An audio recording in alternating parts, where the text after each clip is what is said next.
গতকাল 17 জুলাই সকাল 7 ঘটিকায় গোপন সংবাদের ভিত্তিতে মতিঝিল জোনের সহকারী পুলিশ কমিশনার হুসাইন মোহাম্মদ ফারাবীর নেতৃত্বে এবং তার টিম সহ মতিঝিল ডিভিশনের মতিঝিল থানার এলাকার হোটেল কুরবানি সংলগ্ন এলাকা থেকে তানিম রেজা ওরফে বাপ্পিকে গ্রেপ্তার করা হয় এবং তার সাথে আরও 3 সহযোগীকে গ্রেপ্তার করা হয়। 3 সহযোগীর নাম হচ্ছে জুয়েল, শাকিল এবং মানিক। এই 3 জনকে গ্রেপ্তার করা হয়, এই 4 জনকে গ্রেপ্তার করা হয়। গ্রেপ্তার করার পরে তাদেরকে নিবিড়ভাবে জিজ্ঞাসাবাদ করা হয়।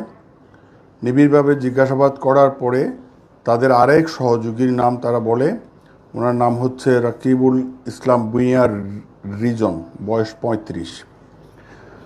এই রাকিবুল ইসলাম ভূঁইয়াকেও গ্রেপ্তার করা হয়। গ্রেপ্তার করার পরে আমরা তাদের পিসিপিআর অ্যানালাইসিস করলাম।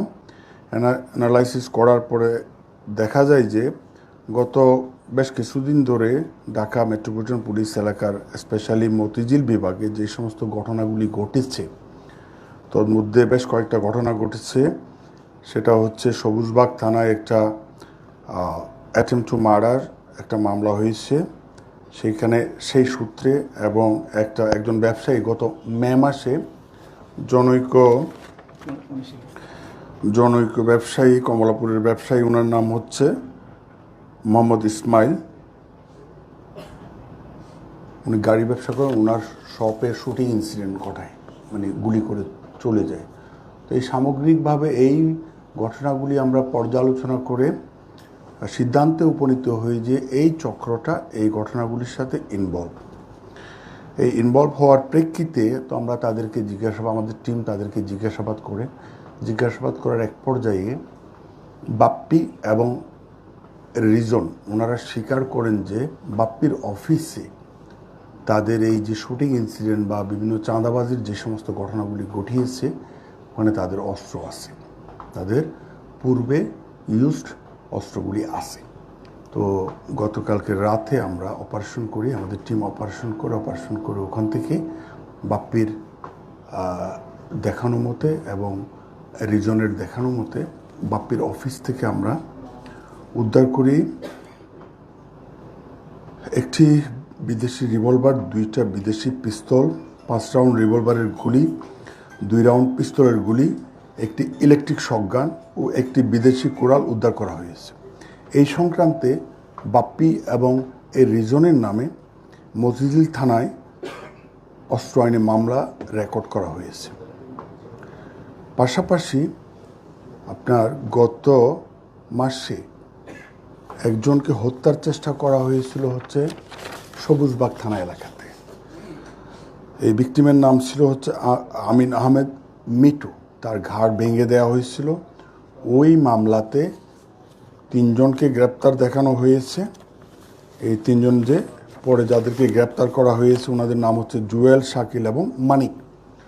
ওই ঘটনাতে এই বাপ্পি রিজনের সংশ্লিষ্টতা থাকলে তাদেরকে আমরা ওখানেও শোন এরেস্ট দেখাবো। তো তাহলে এই সামগ্রিক অপারেশনে আমাদের 3টা মামলা কার্যক্রম চলমান আছে।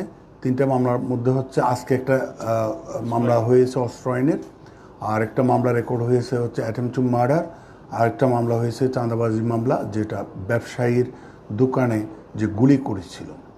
তো এই 3টা ঘটনার যোগসূত্রের প্রেক্ষিতে আমরা এই মোট 5 জনকে গ্রেপ্তার করেছি। এই হচ্ছে আমাদের প্রেস ব্রিফিংয়ের মূল উপপাদ্য। আপনাদেরকে প্রেস ব্রিফিংয়ের কপিটা, আমি শেষ করিনি, এই প্রেস ব্রিফিংয়ের কপিটা আপনাদেরকে সরবরাহ করা হয়েছে। এখানে বিস্তারিত, এখানে অল মামলা নাম্বার সহ এখানে দেওয়া আছে। এখানে উল্লেখ্য যে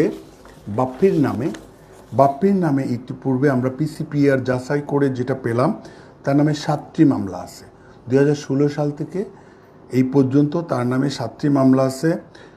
2016 সালে একটা চাঁদাবাজির মামলা, 2016 সালে একটা দ্রুত বিচার আইনের মামলা, তারপর 2016 সালে একটা হচ্ছে সুইসাইডের অ্যাবেটার হিসাবে একটা মামলা, তারপর 2025 সালে হচ্ছে আপনার নারী নির্যাতন মামলা, আর 2022 সালে একটা হচ্ছে অ্যাটেম্প টু মার্ডারের একটা মামলা, তারপর 2022 সালে একটা হচ্ছে নারী নির্যাতন মামলা, আরেকটা মামলা হচ্ছে খিলগাঁও থানার একটা মামলা আছে, সেটা হচ্ছে 2018 সালের মাদকদ্রব্য নিয়ন্ত্রণের মামলা। তার নামে মোট 7টি মামলা আছে চলমান। তো এর সাথে আরও এই 2-3টা মামলা সংযুক্ত হবে। তো আশা করি এই ঢাকা শহরের আইনশৃঙ্খলা রক্ষা করার জন্য আমরা যে সার্বিকভাবে টিম ডিএমপি হিসাবে অপারেশন পরিচালনা করতেছি, এইটারই হচ্ছে আউটপুট। তো আশা করি আমরা ঢাকা শহরের আইনশৃঙ্খলা পরিস্থিতি, এই যে বিভিন্ন সময় যে শুটিং ইনসিডেন্টগুলি ঘটতেছে, এগুলির জন্য আমরা সদা তৎপর আছি এবং ইনশাল্লাহ আমরা ভালো রেজাল্ট সবসময় আপনাদের সামনে উপস্থাপন করতে পারবো।